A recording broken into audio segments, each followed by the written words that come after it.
The movie opens in the 2nd century Rome, and we are introduced to our protagonist, Lucius. He is an architect but is tensed as he can't come up with new inventions and is in need of some help. Whenever he comes up with any new idea, the people of the city reject it as it's already thought of by someone else before. His friend sees his condition and takes him to a public bath to rest. Lucius thinks that a public bathhouse is weird to rest in as everybody is loud there, but still gets in the water and goes underwater to escape the noises and stays there. But then he notices a gap on the other side of the bathtub and goes to check it, but is pulled inside the hole due to the high pressure. In a few moments, he finds himself in another area and tries his best to get back to the surface and finally gets out. But when he does, he isn't in his time's bathhouse anymore.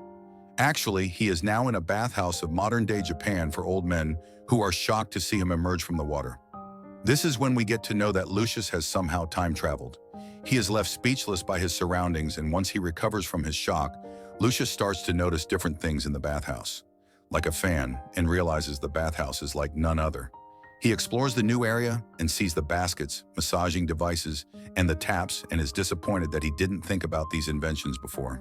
During this, he accidentally enters the women's room, and just then an old woman throws something at him, and he is knocked out. There we are introduced to an unsuccessful manga artist, Mami. She is also in the women's room, and when she sees Lucius, she gets an idea for a new character and starts sketching his portrait. The guy is unconscious and she is here drawing him. What a movie. After some time, when Lucius gains consciousness, he is given some cold-flavored milk by an old man. He again goes into shock as he has never tasted anything so tasty, and it's so good that he falls unconscious again. When he gains consciousness again, he is back in the Roman bathhouse, and the men say that they found him in the bathtub drowning and got him back up. Lucius thinks that his experience was just a dream, but just then he notices the bottle of milk by his side, and he realizes it wasn't a dream, but he actually time-traveled somehow.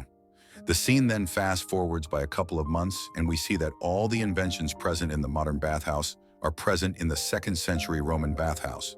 It turns out Lucius took the benefit of his time traveling and proposed the inventions he saw and made the bathhouse much better. People are impressed by him, and he makes a lot of money and gets rich. He even brings the flavored milk that he tasted, which becomes an instant success. Just then, an old man complains that the bathhouse is too far and it should be at his home too. Lucius is thinking of a way to make it happen, but just then he is pulled by the pressure again and time travels yet again. This time he wakes up in a bathtub at a home, and suddenly an old man enters the bathroom, but just asks Lucius to help him bathe. Lucius is confused but helps the old man and notices the small bathtub with tools like a shower hat. Strangely, the house he is in belongs to Mami, who comes and finds Lucius there. Once again, she goes to get her sketchbook to draw him, but he has already returned back to his time. Inspired by everything he saw, Lucius makes a house bathtub and again earns a lot of money. Now he has lots of money and has enough to treat his wife to good meals, but she still isn't happy as she wants to have a baby. But Lucius is always working and doesn't have the time to think about it. Soon they end up getting into an argument and his wife storms off. Later, Emperor Hadrian sends his messenger to Lucius's house to call him to meet the emperor. The emperor is well known for being very strict, and people think he was the one who killed his own cabinet members too. Since Lucius has been inventing new things and has been getting famous, even the emperor has started to take interest in him. Lucius visits him, and Emperor Hadrian meets him and tells him that he is a fan of art, and he is really impressed by what Lucius has done in the public bathhouse and gives him a new challenge: to make a personal bath for the emperor himself, and it should be something that the people and himself have never heard of or seen before. Lucius takes on the challenge to impress the emperor and goes away. That night, he is walking around town thinking about a new invention, but is disappointed by himself because he isn't able to think about something innovative by himself, and his previous ideas are actually just a copy from the future. But just then, he falls in a hole and time travels yet again. Meanwhile, in modern-day Japan, we are shown Mami working at a bathroom supply store, as she had to do something other than being an artist, as she isn't earning a lot and is struggling to keep up with her side job. One day, she opens a water tap and accidentally leaves it on, and just then Lucius appears in the bathtub, having difficulty in breathing. As he comes back to his senses, the first thing he notices is that the water is bubbling on its own. The manager goes away to call the security, giving Mami and Lucius time to talk to each other. Lucius very politely asks Mommy to give him a tour of the store and gives her a coin of his time for the disturbance he created. Mommy doesn't understand what he says but starts showing him around, and Lucius is yet again amazed by the inventions, like the urinals, and thinks that the printed toilet papers are the reason for the success of the Japanese. But the thing that blows his Roman mind is a bidet. When he is on it, he thinks that he is in heaven. He soon returns back to his time, and after seeing everything, constructs the Emperor his unique personal bathtub with a toilet and a tub with bubbles, and scented candles, and even an aquarium. But as there is no electricity, slaves blow the pipe. The Emperor is impressed and gifts him a rare necklace. He returns to his home to share the good news with his wife, but finds his wife cheating on him. The scene cuts to the future, where Mommy has returned back to her hometown after several failed attempts as a manga artist and being fired from her job. She starts working in a local bathhouse and also starts studying ancient Roman history to find out if Lucius is actually from the past. Back in Rome, Lucius is disappointed after finding out the truth about his wife and is really depressed. One day he is again called by the Emperor, and the Emperor reveals he has lost his son and thinks his soul has transferred into a crocodile. Now he wants Lucius to design and construct a place where the crocodile can live safely and have his needs seen to. But this time, Lucius can't afford a mistake. As if something happens to the crocodile, he will be blamed and considered a criminal by everyone around him. After this, he is sent to the Emperor's bathtub to check the water supply, but is once again pulled to the future.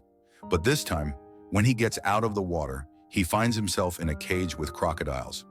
It turns out he is in a crocodile reserve area. Meanwhile, Mammy is also in the sanctuary on a date with a man whom she doesn't like. She wants to ditch the guy and gets hopeful when she notices Lucius is also there.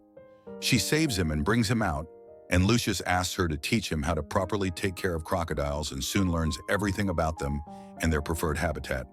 Then Mommy takes him to an archery practice area to see if he is really a Roman man, and Lucius easily hits all the targets without missing, which confirms that he is indeed a man from the past. Then he enters into a hot spring, but is pulled back to his time. With everything he learned, Lucius builds the Emperor a perfect place for his crocodile son to be put in. The Emperor has started to invite Lucius often to talk to him and treats him like family. Everything is going fine in the city until one day some rebellions attack the town and the troops, as they are not happy with his rule and want him to step down from his throne. The Emperor is immediately informed about it. The fight between the troops and the rebellions begins and ends up lasting for more than a year. By now, the Emperor has grown weak and has passed his empire to his nephew Seonius. As his first act, Seonius has decided to build a new bathhouse to make the people happy and wants Lucius to help him, seeing his past success. But here a problem arises, as Lucius doesn't want to work with Seonius because he is rude and treats everyone harshly. Lucius knows that if he becomes the emperor, the Roman Empire will fall. So after deciding, he goes to meet Seonius and says that he won't work for him. Seonius reminds him that someone not following the orders of the emperor can be punished by death, but Lucius still refuses to work for him. Lucius then goes to a fellow architect and requests him to take over the project, but the architect starts fighting with him, as he thinks that because of Lucius's inventions, he has stayed broke, and he ends up pushing Lucius into a well. Later, when Lucius wakes up wounded, he is around some Japanese men who are taking care of him. They even bring him to a hot spring to rest and recover, and explain that hot springs help people recover from their injuries faster. They also provide him with alcohol, but he doesn't like it. Coincidentally, Lucius ends up meeting Mommy once again, who has learned basic Latin by now. Mommy asks him his name, but Lucius is drunk from before and falls on top of Mommy, and the both of them fall into a pool. And surprisingly, when they wake up, Mommy finds herself in ancient Rome alongside Lucius. She then finds out that Lucius is about to be executed for not following the emperor's orders and starts convincing Lucius to take up the project and help Seonius. But he stays adamant in his decision and packs to go away from his town. On the other hand, the old men in Japan are looking for Mommy, but they too fall into the pool, and like Lucius and Mommy, they too are transported to ancient Rome. By then, Lucius is already on his way to another town, but just then he finds a natural hot spring on a hill and remembers how quickly he recovered from his wounds before, and realizes that the spring can help the emperor's wounded soldiers to heal. He rushes back home, meets Mommy, and tells her about his idea, which she supports. Now he heads to meet the emperor, and there he presents his idea and also states that he was instructed to do so by Antonius. Antonius is another relative of the emperor and has a chance of becoming the next emperor, and is much more capable than Seonius. And that's why Lucius wants to make Antonius look better in the emperor's eyes. Lucius is allowed to develop the hot spring, and he, Mommy, and the old men from future Japan start working on it.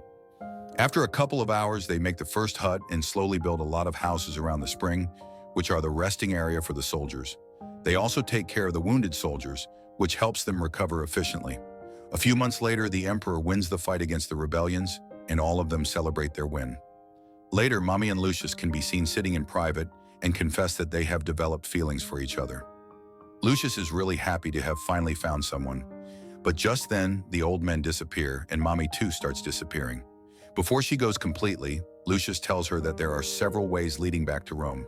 The next day, the emperor calls everyone out and makes Antonius his advisor, and Lucius is called to the front and is awarded for his bravery in front of the public and recognized for his efforts that helped them win the war, and people applaud for his work. Meanwhile, in the future, Mommy has started a new life in the city. In the final scene, as she is walking around, she finally sees Lucius appear out of a pool once again. Like and subscribe for more recaps like this.